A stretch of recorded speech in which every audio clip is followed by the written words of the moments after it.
గుంటూరు జిల్లా తెనాలి గవర్నమెంట్ హాస్పిటల్లో సూపర్వైజర్ ఆకడాలు మితిమీరాయి. ఆసుపత్రిలో మెన్ స్టాఫ్ని సూపర్వైజర్ లైంగికంగా మానసికంగా వేధిస్తున్నారు.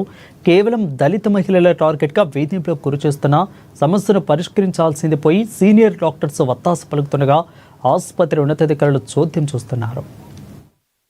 నా పేరు మేరీ సార్. నేను ఇక్కడ శానిటైజర్ వర్కర్గా పనిచేస్తాను. అయితే నాకు 45 సంవత్సరాలు. ఎన్ని సంవత్సరాల నుంచి నేను ఒక 3 ఏళ్ళ నుంచే గత 3 ఏళ్ళ నుంచే చేస్తున్నాను సార్. అయితే వచ్చిన కాడి నుంచి కూడా ఇలా ఆడవాళ్ళని ఇష్టం వచ్చినట్టు మాట్లాడుతున్నాడు సార్.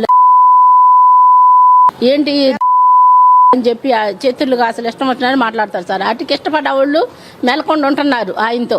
మాకైతే మాత్రం అలా మాట్లాడతాం మాకు ఇష్టం లేదు సార్. మమ్మల్ని ఇష్టం వచ్చినట్టు మాట్లాడుతుంటే అప్పుడు కూడా ఇక్కడ ఎవరో ఒకళ్ళు ఫోన్ మాట్లాడుతున్నారని చెప్పి ప్రతి ఒక్క ఫోన్లు తీసుకొని ఆఫీసులో రూమ్లో పెట్టేస్తున్నాడు. అలాగే ప్రతి ఒక్కళ్ళం పెడుతున్నాం సార్ రూమ్లో. ఫోన్లు అందరూ పెడుతుంటే మరి ఎవరు తీసుకున్నారో ఏమో. ఒప్పదీసి చూడమని అందరి అలా ఒప్పదీసి వస్తుంది. ఒక సూపర్వైజర్ మేడం ఉంది అందరి పేరు వాణి మేడం సార్. ఒప్పదీసి వస్తుంది అందరి. అలా చూస్తే వచ్చి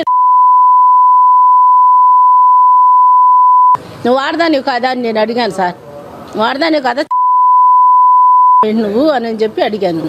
అడిగితే ఆ మాటకి పోట్లాడు పెట్టుకుని మళ్ళీ నేను మీటింగ్ పెట్టి నిన్న కూడా తిట్టాడు సార్. నిన్న మొన్న తిట్టాడు అది సార్.